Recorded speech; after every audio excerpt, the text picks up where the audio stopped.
Hey, welcome back to another video of eTechs. In this video, we are going to learn how to call in Character AI. First of all, open up your preferred web browser and head over to Character AI. Make sure that you are logged into your account. Now open any one of the bots that you want to call with. After that, you can see Call feature here. Click on it to start calling. Character AI have recently introduced a voice calling feature that allow you to have voice-based conversation with the AI. This feature enables users to interact with their AI characters via voice, adding a new level of immersion to the experience. Make sure to enable microphone permission if you have not done so already.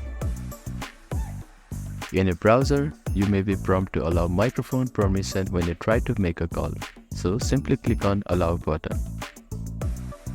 Voice conversation may not be available in all regions or versions of the app, so ensure your app or browser is updated.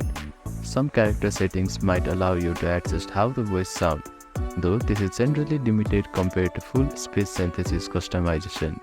This feature adds a dynamic aspect to interaction, providing a more engaging and lifelike experience. Thank you for watching this video. Please do not forget to like, share and subscribe to our channel and comment down if you have any queries.